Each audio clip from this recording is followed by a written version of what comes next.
네, 안녕하세요. 축구 생각입니다. 축구 승무패 토토, 이 주말에 있는 승무패 최종 픽과 독식 픽 공유 드리도록 하겠습니다.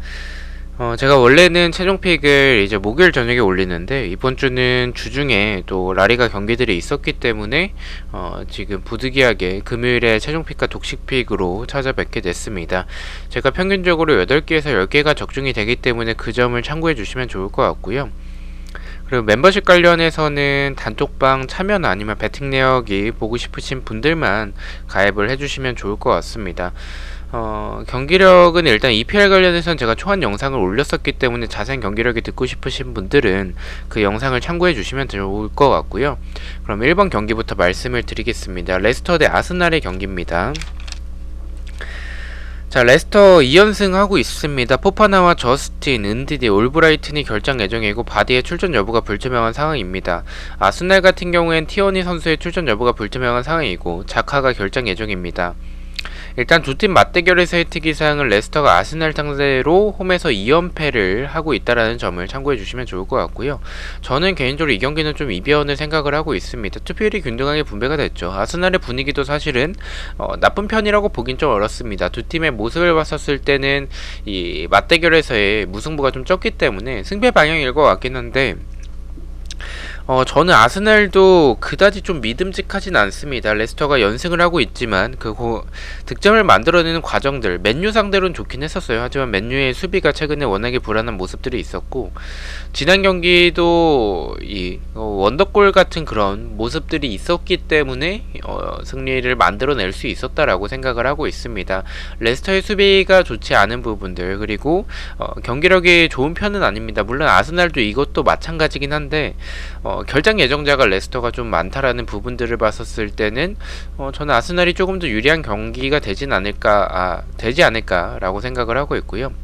그래도 아스날을 말씀드렸다시피 원정에서의 아스날을 사실 믿기는 어려운 팀이기 때문에 무승부가 가장 적합하지 않을까라고 판단을 했습니다. 최종픽에선 무승부를 가져가 봤고요.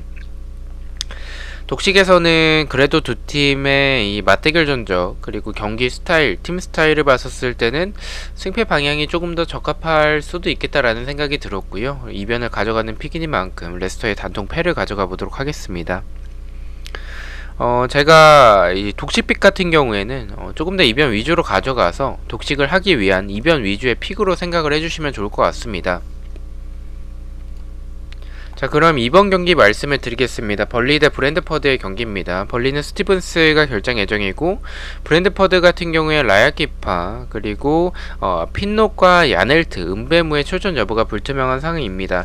2연패를 하고 있습니다. 하지만 그래도 원정에서는 2연승을 하고 있습니다. 저는 이 경기는 벌리가 정배당을 받긴 했는데, 브랜드퍼드가 지금 득점이 조금 생각보다 안 나와서 그렇지 경기 자체는 여전히 좀 경기력은 좋은 모습을 보여주고 있습니다. 벌리를 만나게 된 상황이죠. 벌리는 지금 수비적으로 너무 좀 불안한 부분들이 있고, 크로스 상황에서의 좀 불안한 부분들은 브랜드퍼드가 제공권이 좋기 때문에 크로스나 세트피스에서의 득점을 좀 만들어낼 수 있지 않을까라고 생각을 하고 있고요. 물론 브랜드퍼드도 수비적으로 봤었을 때는 역습에 좀 취약한 모습들이 있긴 합니다. 하지만 지금 벌리가 역습에서의 좋은 모습을 보여주는 팀은 아니라는 점을 생각을 해봤을 때는 저는 이 경기는 브랜드퍼드가 유리한 경기를 만들어낼 수 있을 것 같다라고 생각을 하고 있습니다. 벌리가 좀 정배당을 받은 부분이 불안하긴 하지만 그래도 저는 벌리의 단통 패로 최종과 독식 모두 가져가 보도록 하겠습니다. 자, 3번 경기입니다. 리버풀 대 브라이튼의 경기고요. 리버풀은 2연승을 하고 있습니다. 밀러가 결장 예정이고 파비뉴의 출전 여부가 불투명한 상황입니다. 브라이튼 같은 경우에는 덴번과 알제이트, 웰백이 결장 예정이고요. 원정에서 2연속 무승부를 하고 있습니다. 자, 최종 픽 때도 제가 설명을 드렸었지만 리버풀과 맨시티 둘 중 한 팀은 좀 이변을 포함하는 게 좋지 않을까라고 판단을 했습니다. 맨체스터 시티 이따 말씀드리겠지만 저는 맨체스터 시티는 정배로 들어올 가능성이 있다라고 판단을 했고요. 그렇다면 리버풀이 이 역배가 좀 이변이 나올 가능성이 있는 팀이 되지 않을까라고 개인적으로 생각을 하고 있습니다. 그렇게 생각하는 부분들은 브라이튼이 지금 덴번이나 웰백 이런 선수들이 결정 예정인 점은 아쉽긴 합니다. 하지만 경기 자체가 사실 많은 활동량을 가져가면서 압박에서의 그런 좋은 부분들, 리버풀이 맨유 상대로 대승하긴 했었지만 수비적으로 좀 불안한 맨유를 만났었다라는 점을 좀 생각을 해야 될 것 같고요. 물론 브라이튼도 크로스나 세트피스에서의 실점이 많고 그리고 공간이 좀 많은 부분이 있어서 리버풀이 유리한 경기는 맞다라고 생각을 합니다. 현재 리버풀의 경기력을 봤었을 때 그래도 저는 몰린 경기들 중에서 한 경기는 좀 부러뜨려는 게 좋지 않을까라고 판단을 했고요. 그 경기가 브라이튼이 사실 이 밸런스 자체가 나쁜 팀은 아니라고 생각을 해서 리버풀이 좀 고전할 가능성도 있다라고 판단을 했습니다. 그래서 저는 조금 더 무승부에 중점을 두고 있는 경기고요. 안전하게 승무 투픽을 가져가 보도록 하겠습니다. 독식에서는 말씀드렸듯이 무승부에 조금 더 중점을 두고 있는 경기라서 단통 무승부를 가져가 보도록 하겠습니다. 4번 경기는 맨체스터 시티 대 크리스탈 팰리스의 경기고요.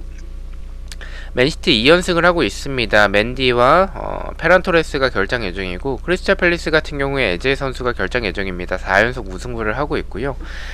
두 팀 맞대결에서의 특이사항은 맨시티가 2연승을 하고 있네요. 저는 앞서 말씀드렸다시피 이 경기는 정배로 가져가도록 하겠습니다. 일단은 크리스탈 팰리스가 수비적으로 나오겠지만 맨체스터 시티가 그것을 뚫어낼 만큼의 공격력은 보유하고 있다라고 생각을 해요. 또한 이 크리스탈 팰리스가 4연속 무승부를 하고 있는 상황에서 맨체스터 시티를 만나서 5연속 무승부를 하기에는 경기력이 그다지 좋지는 않다라고 생각을 하고 있습니다. 이 경기는 의심 없이 맨시티의 단통 승을 가져가 보도록 하겠습니다.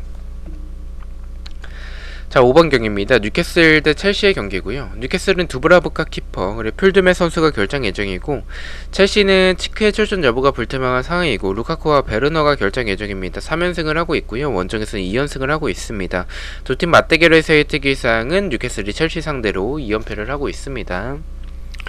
일단 이 경기 의심하고 있지는 않습니다. 첼시가 결장 예정자들이 좀 있긴 하지만 뉴캐슬이 감독이 경질이 되고 나서에 바뀌지 않는 그런 경기력을 생각을 해봤을 때는 지금의 첼시 상대로는 좀 어려울 것 같다라고 생각을 합니다. 수비적으로 불안한 모습들을 지속적으로 보여주고 있는 그런 뉴캐슬이기 때문에 의심 없이 체중에선 단통 패를 가져가 보도록 하고요. 독식에서는 이변을 좀 가져가는 픽이기도 하고 그리고 사실 첼시에서의 루카쿠 베르너도 없는 건 아쉽긴 하죠. 근데 루카쿠가 없는 게 이 경기는 좀 이변이 나오는 그런 모습이 될 수도 있겠다라는 생각이 막판에 들었습니다. 그래서 무승부까지 받쳐서 독식에서는 무패 투픽을 가져가 보도록 하겠습니다. 자, 6번 경기입니다. 와포드 대 사우스햄튼의 경기고요. 와포드는 시에랄타, 카바셀레, 에테보가 결장 예정이고 사우스햄튼 같은 경우에 스테판과 워드프라우스가 결장 예정입니다. 두 팀 맞대결에서의 특이사항은 와포드가 사우스햄튼 상대로 2연패를 하고 있습니다. 하지만 이 상대 전적에서는 사우스햄튼에게 밀리는 부분들이 많습니다. 근데 사우스햄튼의 경기력이 압박으로 볼 탈취하는 그런 과정 자체는 좋지만 수비적으로 공간이 좀 많다라고 생각을 해요. 와포드 역시 수비는 불안한 편에 속하긴 하지만 공격적으로 봤었을 때는 나쁘지 않은 공격력을 보유하고 있다라고 생각을 합니다. 측면에서의 공격이나 역습이나 그리고 이런 세트피스들. 그래서 저는 와포드가 더 유리한 경기가 될 가능성이 있다라고 생각을 했습니다. 와포드의 단통 승을 가져가 보도록 하겠습니다. 이 경기는 사실 투표율이 균등하게 분배가 되지 않았으면 좀 이변도 고려했었을 것 같긴 해요. 사우스햄튼이 정배당을 좀 받았기 때문에. 그래서 저는 와포드가 더 유리하다라는 생각이 최종픽 촬영 때부터 초안 때부터 지속적으로 들었었기 때문에 저는 제 생각대로 단통 승을 가져가 보도록 하겠습니다. 7번 경기입니다. 세비야 대 오사수나의 경기고요. 세비야는 레키즈가 결장 예정이고 엔네시리의 출전 여부가 불투명한 상황이고 고메즈 역시 출전 여부가 불투명한 상황입니다. 홈에서 4연승을 하고 있고요. 오사수나 같은 경우에는 에레라 키퍼가 결장 예정이고 에르난데스와 바르베로가 결장 예정입니다. 2연속 무승부를 하고 있습니다. 두 팀 맞대결에서의 특이사항은 세비야가 홈일 때는 최근에 전승을 하고 있고요. 그리고 리그에선 3연승을 하고 있습니다. 오사수나에게 강했었던 세비야, 사실 이 경기를 의심한다라는 게 조금은 좀 무리가 있는 그런 도전이지 않을까라고 생각을 했습니다. 하지만 세비야도 엔네실이나 고메즈의 출전 여부가 불투명한 부분들이 있고 오사수나가 이번 시즌 보여주는 경기력이 나쁘지 않습니다. 전방에서의 공격진의 개인 능력이라든지 아니면 이 역습에서의 뒷공간을 노리는 부분들, 세비야가 수비적으로 그래도 라리가 팀들 중에서는 안정적인 편에 속하긴 하지만 이 공간을 내줬을 때 오사수나 한 방에 좀 당할 가능성도 있다라고 생각을 했고요. 세비야 쪽으로 좀 투표율이 많이 몰린 상황들. 저는 이 경기는 오사수나가 세비야 상대로 상대 전적에서 밀리는 부분들이 있지만 이번 시즌에 오사수나는 굉장히 좋은 폼을 보여주고 있다라고 생각을 해서 무승부까지 바치는 게 좋을 것 같다라고 판단을 했습니다. 최종에선 승무 투픽을 가져가 보도록 하고요. 독식에서는 단통 패만 가져가도록 하겠습니다. 이변을 좀 바라보겠습니다. 이런 경기 이변이 나온다면 무승부가 사실 나올 가능성이 크겠지만 완전한 역배가 나올 수도 있다라고 생각을 해요. 오사수나 한 방에 좀 무너질 가능성도 있다라는 생각이 좀 들긴 해서 세비야의 단통 패로 이변으로 가져가 보도록 하겠습니다. 자, 8번 경기입니다. 토트넘 대 맨유의 경기입니다. 토트넘 같은 경우에는 세슨용이 결장 예정이고 브리안 힐의 출전 여부가 불투명한 상황입니다. 맨유는 바란과 마샬의 출전 여부가 불투명한 상황이고 포그바가 결장 예정입니다. 2연패를 하고 있습니다. 이 경기 맨유가 정배당을 받았죠. 제 생각도 동일합니다. 이 경기는 맨유 사이드의 경기라고 생각을 해요. 토트넘이 손흥민이 있는데도 불구하고 그리고 맨유가 최근에 2연패를 하고 있는데도 불구하고 토트넘 쪽에 투표율이 많이 몰리지 않았다. 이 부분은 토트넘이 최근에 경기력이 얼마나 이제 좋지 않은지를 보여주는 지표라고 생각을 하고 있습니다. 토트넘이 보여주고 있는 경기력이 좋지 않고 맨유도 물론 수비적으로 굉장히 불안한 부분들이 많습니다. 하지만 토트넘의 저는 경기력이 워낙에 좋지 않다라고 생각을 하고 있어서 이 초안 때는 좀 승패 방향을 생각을 했었어요. 그렇게 생각했던 부분들은 토트넘이 이 맨유의 공격을 지키고 역습에서의 손흥민과 케인이 있기 때문에 한 방을 노릴 수도 있겠다라고 생각을 했습니다. 하지만 생각을 바꾼 게 지금 맨유가 3연패를 하기에는 토트넘의 경기력이 워낙에 좋지 않다라는 생각이 좀 들어서 저는 이 경기는 그냥 최종에선 단통 패만 가져가 보도록 하고요. 독식에서는 맨유도 좀 믿긴 좀 어렵다라는 생각이 들고 이 토트넘의 역습에서의 모습들은 나쁘지 않은 부분들이 있기 때문에 무승부까지 좀 바치는 게 좋지 않을까라고 판단을 했습니다. 무패 투픽을 독식에서 가져가 보도록 하겠습니다. 자, 9번 경기입니다. 발렌시아 대 비아레알의 경기고요. 발렌시아는 코레아 선수의 출전 여부가 불투명한 상황이고 막시 고메즈는 결장 예정입니다. 홈에서 2연속 무승부를 하고 있고요. 비아레알 같은 경우에는 포이스와 모레노가 결장 예정이고 두 팀 맞대결에서의 특이사항은 최근에 발렌시아가 홈에서 전승을 하고 있습니다. 하지만 리그에선 2연패를 하고 있네요. 비아레알이 정배당을 받았습니다. 제 생각도 일단은 동일하긴 하고요. 약간 불안한 점은 포이스가 풀백에서의 좋은 부분을 보여주고 있는 선수고 제라르도 모레노가 없는 부분에서의 결정력에 그 부분이 조금 아쉬울 수도 있을 것 같다라고 생각을 하고는 있습니다. 하지만 발렌시아가 이 수비적으로 봤었을 때는 크로스 상황에서의 노마크하는 부분이나 공간이 좀 많은 편에 속하기 때문에 사실 비아레알과의 이 상대 전적에서는 앞서는 부분을 보여주고는 있으나 이 막시 고메즈가 결정하는 부분은 저는 좀 타격이 좀 크지 않을까라고 생각을 했습니다. 그래서 발렌시아의 단통 패로 가져가 보도록 하겠습니다. 근데 이 경기는 사실 승부패가 다 느껴지는 경기긴 해서 좀 어렵게 느껴지는 경기긴 해요. 근데 무승부 쪽으로 좀 구매율이 좀 많이 몰렸기 때문에 저는 승패 방향이라면 단통 패를 좀 생각을 했습니다. 자, 10번 경기입니다. 카디스 대 마요르카의 경기고요. 카디스는 하루얀 그리고 칼데론 선수가 결장 예정이고 마요르카는 코스타와 쿠보가 결장 예정입니다. 2연속 무승부를 하고 있고요. 마요르카의 쿠보 선수가 없는 부분은 아쉽지만 카디스가 이번 시즌 보여주는 경기력이 워낙에 좀 좋지 않다라고 생각을 해요. 항상 카디스는 보여주는 모습들이 수비적이지만 수비가 단단하지 않고 공격도 좀 이렇다 할 모습을 많이 보여주는 팀은 아니라고 생각을 해요. 카디스가 정배당을 받은 부분이 약간 의아하긴 하지만 그래도 마요르카가 쿠보가 없더라도 이 공격에서의 모습들이 저는 카디스의 수비를 충분히 뚫어낼 만큼의 공격력은 보유하고 있다라고 생각을 하고 있습니다. 이번 시즌 마요르카가 승격하고 나서의 모습들이 나쁘지 않기 때문에 카디스의 단통 패로 최종과 독식 모두 가져가 보도록 하겠습니다. 자, 11번 경기입니다. 노리치 대 리즈의 경기고요. 노리치는 깁슨이 결장 예정이고 켄트웰의 출전 여부가 불투명한 상황입니다. 리즈는 피로포가 출전 여부가 불투명한 상황이고요. 하피냐와 벤포드가 결장 예정입니다. 이 경기 좀 고민을 많이 했어요. 하피냐와 벤포드가 없을 때 리즈. 사실 하피냐가 없을 때 타격이 좀 크다라고 생각을 하고는 있습니다. 하지만 노리치가 지금 수비적으로 멍 때리는 모습들이나 공간이 많은 부분들, 그래도 이 리즈가 지금 뭐 주축 자원들의 이탈은 있더라도 노리치 정도는 충분히 잡아낼 수 있지 않을까라고 판단을 했습니다. 단독 패로 가져가 보도록 하고요. 독식에서는 말씀드렸다시피 좀 고민을 많이 했고, 하피냐가 없는 부분에서는 좀 리즈도 경기력이 그렇게 좋은 편은 아니기 때문에 무승부까지 좀 바치는 게 좋을 것 같다라고 생각을 했습니다. 무패 투팩을 가져가 보도록 하겠습니다.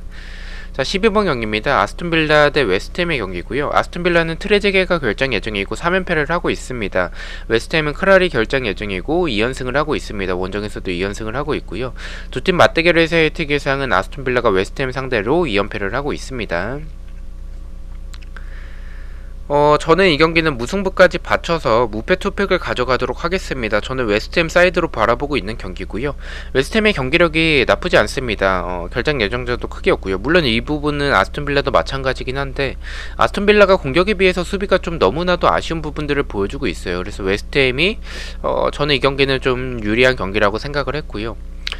다만 이 웨스트햄이 원정에서의 경기라는 점과 아스톤빌라가 홈이라는 점이 있겠죠. 그리고 아스톤빌라의 연패가 좀 길다라는 점과 공격이 나쁘지 않은 부분들을 생각을 해봤을 때는 무승부까지 좀 바치는 게 좋을 것 같다라고 판단을 했습니다. 무패 투팩을 가져가 보도록 하고요. 독식에서는 경기력을 봤었을 때는 저는 웨스트햄이 지금 아스톤빌라가 흐름이 워낙에 좋지 않고 경기력도 지금 수비가 너무 불안하기 때문에 아스톤빌라의 단통 패를 가져가 보도록 하겠습니다. 13번 경기입니다. 헤타페 대 에스파뇰의 경기고요. 헤타페는 제마 선수가 결장 예정이고 마타와 야크도의 출전 여부가 불투명한 상황입니다. 에스파뇰은 2연속 무승부를 하고 있고요. 바레와 데토마스가 결장 예정이고 오스카의 출전 여부가 불투명한 상황입니다. 두 팀 맞대결에서의 특이사항은 3연속 무승부를 하고 있습니다. 저는 4연무까지는 가진 않을 것 같아요. 헤타페가 지금 이번 시즌 승리가 없을 정도로 굉장히 좋지 않은 이 모습을 보여주고 있는데 데토마스가 없는 에스파뇰의 모습들, 물론 경기력은 헤타페보다 앞설 것 같긴 합니다. 헤타페는 개인적으로는 경기력이 나쁘진 않은데 많은 활동량을 보여주고는 있지만 쿠쿠레아가 이적하고 나서의 그런 이번 시즌 좀 흔들리는 모습들이라든지 아니면 결정력에서의 좀 아쉬운 부분들, 여기에 마타까지 좀 출전 여부가 불투명하긴 해서 이 경기에 대해서 고민을 많이 했습니다. 하지만 지금 에스파뇰의 데토마스가 없는 게 타격이 더 클 것 같다라고 판단을 했습니다. 저는 이 경기는 승패 방향이 좋을 것 같다라고 생각을 해서 승패 투픽을 가져가 보도록 하고요. 독식에서는 저는 이 데토마스가 없는 게 좀 타격이 너무 클 것 같아서 단통이라면 헤타페의 단통 승을 가져가 보도록 하겠습니다. 자, 마지막 경기입니다. 소시에다드 대 빌바오의 경기고요. 소시에다드는 오야르사발의 출전 여부가 불투명한 상황이고 홈에서 2연승을 하고 있습니다. 빌바오는 비비안 선수의 출전 여부가 불투명한 상황이고요. 베르시체와 비아리브레가 결장 예정입니다. 원정에서 3연속 무승부를 하고 있습니다. 저는 이 경기는 조금 무승부에 조금 더 중점을 두고 있는 경기고요. 소시에다드가 빌바오 상대로 전적을 좋은 부분을 보여주고 있습니다. 또한 오야르사발이 출전 여부가 불투명하긴 한데 다비드 실바가 건재하기 때문에 크게 타격은 없을 것 같다라고 생각을 해요. 다만 소시에다드가 지금 경기가 안 풀릴 때는 굉장히 좀 답답한 부분들이 있고 오야르사발에게 의존하는 부분들이 굉장히 컸는데 빌바오가 사실 수비적으로는 좀 안정적인 편에 속한다라고 생각을 합니다. 저는 득점이 많이 나올 경기는 아니라고 생각을 하고 있고 소시에다드가 득점을 하지 못한다면 0대0의 결과도 나올 수 있을 것 같다라고 생각을 하고 있습니다. 소시에다드가 유리해 보이는 건 맞지만 엄청나게 유리해 보이는 상황은 또 아니라고 생각이 들어서 무승부에 조금 더 중점을 두고 있고 최종에선 승부 투픽을 가져가 보도록 하겠습니다. 독식에서는 저는 말씀드렸다시피 무승부가 조금 더 가깝다라는 생각이 들어서 이변으로 단통 무승부를 가져가 보도록 하겠습니다. 자, 이렇게 해서 14경기에 대해서 최종픽과 독식픽 공유를 모두 마쳤고요. 저는 이제 또 프로토 영상으로 다시 찾아뵙도록 하겠습니다. 시청해주셔서 너무나도 감사드리고 구독과 좋아요 너무나도 감사합니다. 감사합니다.